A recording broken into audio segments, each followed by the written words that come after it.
Hi everyone, welcome. I'm Dr. Perkins, a board certified OBGYN, and today we're talking about, can you treat a yeast infection while on your period? So by the end of this video, you'll know the treatment options for yeast infections, tips for how to treat a yeast infection while on your period, and we'll talk about reducing possible complications from yeast infections and how to go about doing that.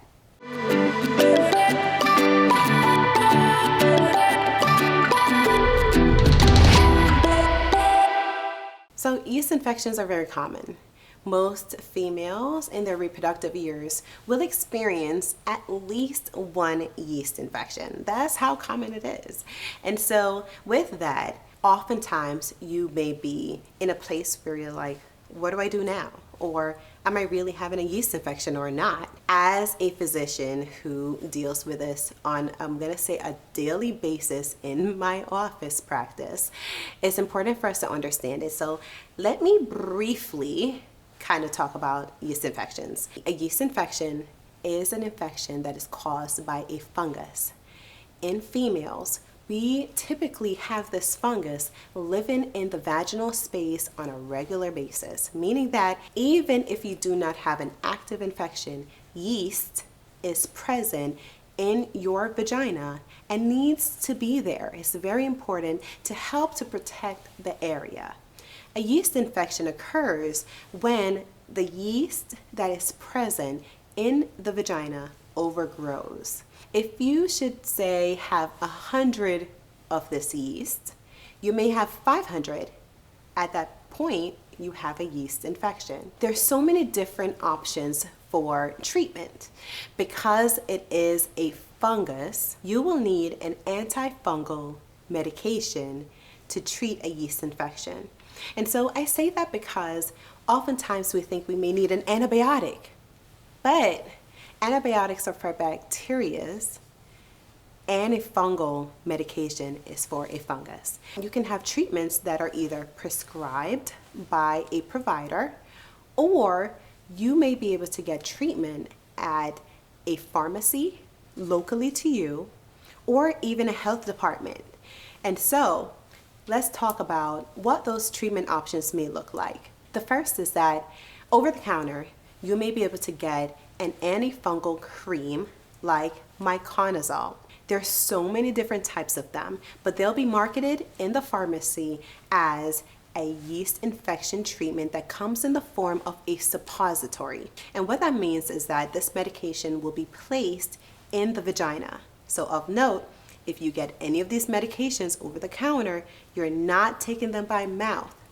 They are going vaginally, even if they come in the form of a capsule. That medication will go internally and will work within the vaginal space to reduce any or eliminate extra yeast that is in the area.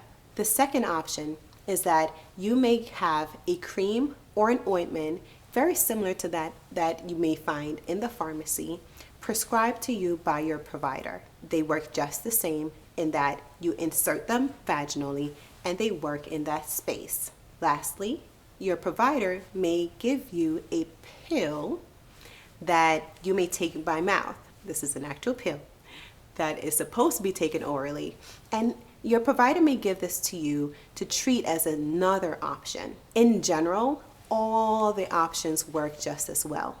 It is really a matter of preference. Would you prefer to take a pill or to use something vaginally? It's important for us to also note that when you are treating a yeast infection, you may have different changes vaginally as the treatment is happening. So for instance, if you take the pill is actually one pill for the entire treatment.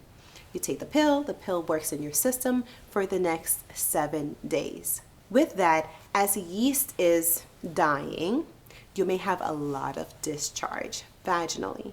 So I also recommend that you use like a pad or a liner in this time frame, just so that you can collect very hygienically all the discharge that may come about at that time. If you use a suppository, whether it's an ointment or a cream, you may notice the same. But when you do use suppositories, you may notice that you have even more of the discharge. Some of that is just the ointment that is adding to the changes that is already happening vaginally. With that, it's all about comfort as far as which direction you'd like to go for treatment. Over the counter is usually much faster because you can just run to the pharmacy and get that, but reaching your provider might be just as helpful. So now you may be thinking, well, I'm on a period and I have a yeast infection, and you know this because you have symptoms of a yeast infection from itching to the discharge, and you'd like to treat it without waiting until your period is ended. You can absolutely do this. And I have a few tips for you while undergoing this treatment. It is probably easiest for you to take the pill while you're on your period. Taking the pill will not interfere with your period. It will not change the consistency of your period. It will not change the duration of your period. For the simplest things, I would say tip number one is to try the pill, because with that, you're eliminating dealing with the vaginal space as you're on your period. The second tip that I have for you is to consider using a menstrual cup. The reason is a menstrual cup is a type of device that is used to collect your period blood, and it does so in a way that the period essentially will go into the cup and will not go out your body on a pad or cause any changes. And the reason why I would recommend this if you're on your period is that you're able to collect the discharge, the changes that are happening in your vaginal space, as well as your period all in one area without having much of a mixture between the two, and one that can become a little bit messy, especially if you are using an ointment or a cream suppository for your treatment preference. My third recommendation today is, if you are undergoing a treatment, regardless of the route, to not use any tampons at all. And the reason is tampons are made to be absorbent. And so with that, the tampons may absorb the treatment if you're using an ointment or a cream at the same time as you need the medicine in the vaginal space to do its work. And so if you choose to go this direction, I would recommend not using a tampon. Now, this is different from a menstrual cup because a menstrual cup is not absorbent in any way. And so the medication, if you use a cream or an ointment, will still be active in the vaginal space with a menstrual cup, where it will not be as active with tampons. My next recommendation here is to use unscented products only. There's so many things on the market that makes us desire to smell like flowers, right? But that's not necessary. Know that if you use a lot of fragrances or herbs or different chemicals in the vaginal space, especially when you have an infection, you may increase the likelihood of more infections over time, which is counterintuitive for what it is that we're trying to do. If you are undergoing a treatment wherein you're using a suppository, I would recommend that you use this at night. And this is regardless of whether or not you're on your period. It's very important because when you place this medication vaginally, if you are out and about walking and moving and jumping and skipping and doing the things that you normally do, gravity will pull the suppository or the medication that should be active in the vagina out. It will pull it out before it's effective. And so using it at night means not when the sun is down, but it really means right before you go to bed.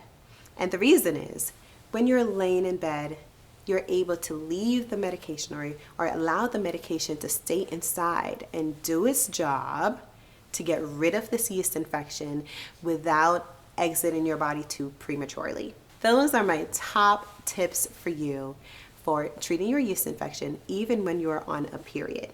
I highly, highly recommend that you do undergo the treatment and not delay because delaying treatment may lead to you dealing with the symptoms much longer. You can start having issues with your vulva, in that your skin may start to break down. You may start having cuts and fissures because of yeast hanging around in excess over time. You may also have uncontrolled yeast infections in the future because the yeast has been so chronic in your system over time. To help to reduce that, go ahead and get that treatment done. Go and see your provider if necessary to help you with the treatment that might be best for you. And also know that we can do testing as well, because not all yeast infections are the same. So talk to your provider and discuss this all with them. So today I have a free gift for you. I am giving you a free copy of my ebook, Hormones Don't Lie. And in this ebook, we talk about your hormones, things that you're doing or potentially could do to help improve your hormones and your vaginal health with that. And so if you'd like this, go ahead and click the link below in the description. And guess what? I just want to thank you today for being here, for listening in and learning together. This is what we're all about right here on my channel. I'm Dr. Perkins, a board certified OBGYN, and it's my pleasure to talk to you about this and so much more. Thank you for being here. See you next time.